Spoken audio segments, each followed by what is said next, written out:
Mais um bate-papo sobre socialização, indivíduo e sociedade. Hoje a nossa conversa vai ser sobre associativo e dissociativo na construção do processo de socialização.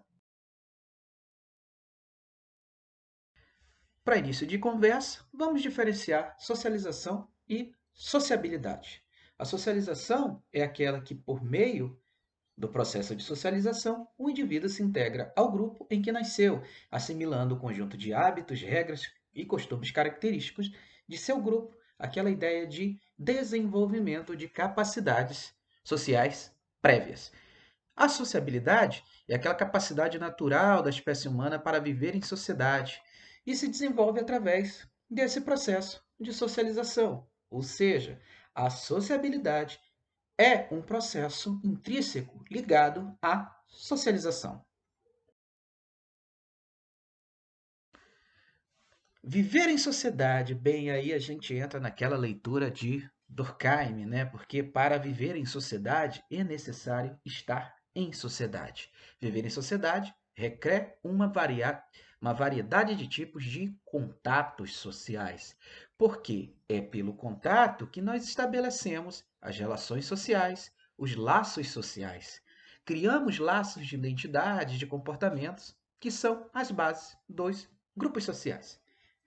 Quando subentende-se a ideia de grupo social, são reuniões de duas ou mais pessoas associadas pela interação com objetivos comuns, dentro daquela construção lá dos grupos sociais, que começa com grupo familiar, grupo religioso, grupo vicinal, grupo de meios de comunicação e lazer, entre outros. Quando se fala na construção do grupo social pela socialização, ou pelo seu processo de socialização, duas divisões. Socialização primária, que foi a nossa conversa de segunda-feira, socialização de grupos sociais secundários. Vamos observar essas diferenças. Os grupos primários são aqueles grupos de contatos diretos. Não, Ney, não é aquele grupo familiar responsável pela construção do ser individual. São grupos de contatos. Nesses grupos de contatos diretos eu tenho tudo aquilo que tem base emocional. Família, vizinho, escola, aquela construção de base emocional do indivíduo. Quando se fala de grupos secundários, não são os grupos sociais específicos da segunda socialização, mas sim os grupos impessoais, aqueles grupos de contatos indiretos.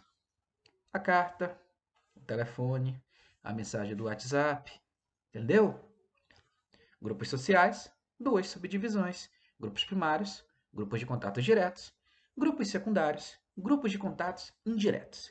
Enquanto o primário fala de relações com base emocional, o secundário fala das relações impessoais. Um aspecto importante que vai naquela leitura lá do Mowgli, né, o menino lobo, a ausência de contato caracteriza o isolamento, algo parecido com o que nós estamos vivendo agora. Bem, esse isolamento também possui divisões. O primeiro é de ordem social. Aí tem base naquela coisa chamada preconceito racial, religioso, sexual, etc. e etc. Essa coisa ruim, né, gente? Ou de ordem individual, que tem como base a timidez. Sabe quando a gente pede para tu falar e tu não fala? Então, é uma caracterização de isolamento individual.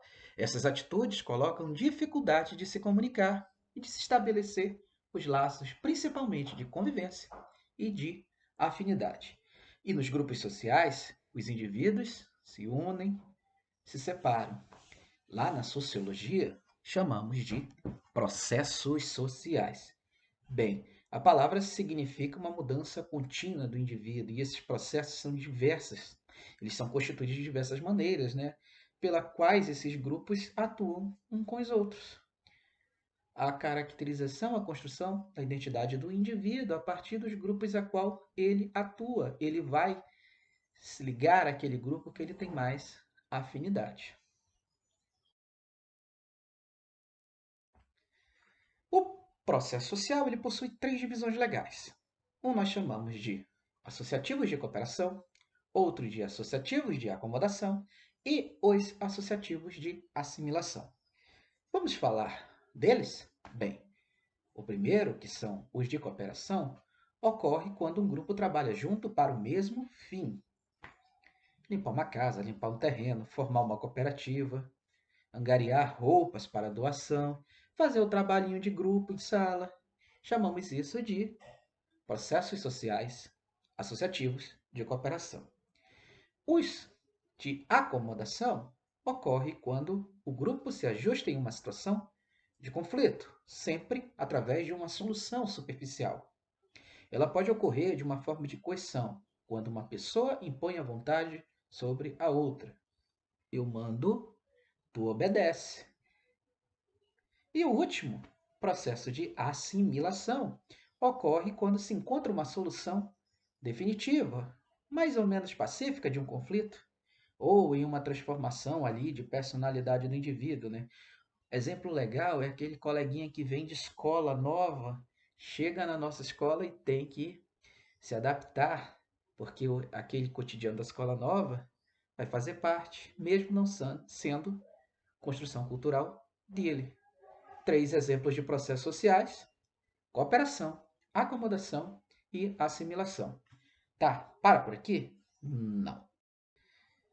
Falamos dos associativos. Agora vamos falar dos dissociativos. Dissociativos são dois, fáceis: competição, conflito.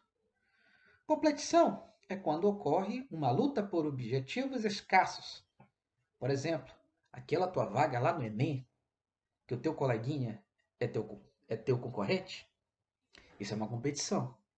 E o conflito ocorre quando um grupo, ou em um grupo, há uma competição com tensa violência, né? Uma tensão violência social, como as guerras, a briga de torcida organizada, que é feio, e conflitos corporais.